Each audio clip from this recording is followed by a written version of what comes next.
नमस्कार. 10वीची परीक्षा 17 तारखेला झालेली आहे आणि आता सगळ्या विद्यार्थ्यांच्या समोर हा प्रश्न पडलेला असतो, की आपल्या विद्यार्थ्याला जेईई करायला पाहिजे, नीट करायला पाहिजे, पुढे वकील बनायला पाहिजे, लॉयर बनायला पाहिजे, जज बनायला पाहिजे, कलेक्टर काय जे काही तुमच्या विविध क्षेत्र आहेत, या क्षेत्राबद्दल विद्यार्थ्यांना तितकीशी माहिती नसते आणि पालक कन्फ्यूज असतो. कारण की विद्यार्थ्यांचं जे स्वप्न आहे ते अगदी सीझननुसार बदलतं. त्याला हिवाळ्यात काहीतरी वेगळं वाटतं, पावसाळ्यात काहीतरी वेगळं वाटतं, उन्हाळ्यात काहीतरी वेगळं वाटतं. कारण की विद्यार्थी हे चंचल असतात. तर अशा सगळ्या विद्यार्थ्यांसाठी करिअरच्या उपलब्ध विविध संधींचा आणि तुमच्या विद्यार्थ्याच्या पर्सनॅलिटीला आणि तुमच्या परिस्थितीला झेपेल असं कुठलं करिअर आहे हे सांगण्यासाठी तुम्ही 23 तारखेला आचार्य अकॅडमीची एक्झाम घेतल्यानंतर, त्या एक्झामचा रिझल्ट बघितल्यानंतर आणि तुमच्याशी बोलल्यानंतर मी तुम्हाला सविस्तर माहिती सांगू शकेन की तुमच्या विद्यार्थ्याने काय शिकलं पाहिजे.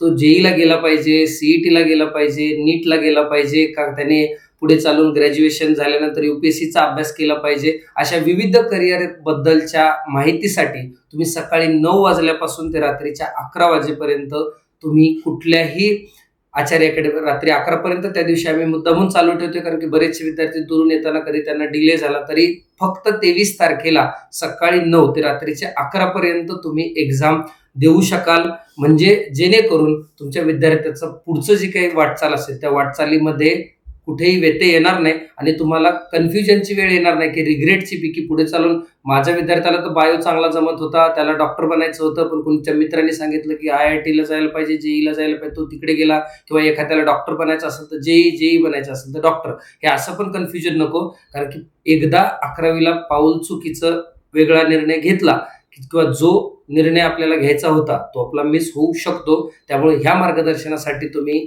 आचार्य अकॅडमीची 23 तारखेच्या एसॅट परीक्षा द्या आणि त्या परीक्षेनंतर तुम्हाला हे मार्गदर्शन सगळ्यांना मोफत मिळेल याची सगळ्यांनी खात्री करा. धन्यवाद.